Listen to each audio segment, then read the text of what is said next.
پڑھائی لکھائی کی مہارت۔ سوال نمبر 3، سربراہ ادارہ کے نام درخواست برائے رخصت بوجہ ضروری کام لکھیے۔ پیارے بچوں، آپ درخواست لکھنا پہلے ہی سیکھ چکے ہیں، تو چلیے پھر لکھیے درخواست برائے رخصت بوجہ ضروری کام۔ سوال نمبر 4، اپنے گھر کے ارد گرد کے ماحول کا مشاہدہ کریں اور اس سے متعلق ایک مربوط عبارت لکھیں۔ پیارے بچوں، آپ نے گھر کے ارد گرد کے ماحول کا مشاہدہ کرنا ہے اور اس سے متعلق ایک مربوط عبارت لکھنی ہے۔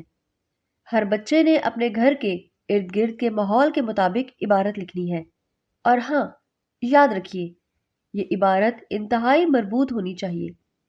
سوال نمبر 5، کسی اخبار میں بچوں کے لیے شائع ہونے والے صفحہ یا بچوں کے کسی میگزین سے اپنی پسند کی کوئی کہانی یا مضمون پڑھیے اور جماعت میں اپنے ساتھیوں کو بتائیے کہ اس میں آپ نے کیا کچھ پڑھا۔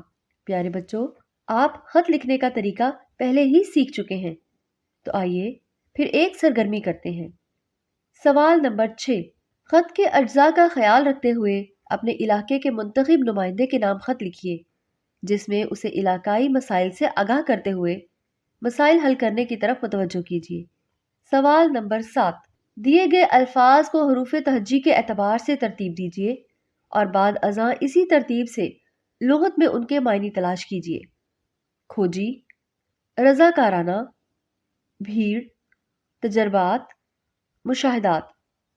پیارے بچوں، میں آپ کے سامنے الفاظ کو الف بائی ترتیب سے پڑھوں گی، بعد میں آپ نے اسی ترتیب سے ان الفاظ کے معنی لغت میں سے تلاش کرنے ہیں۔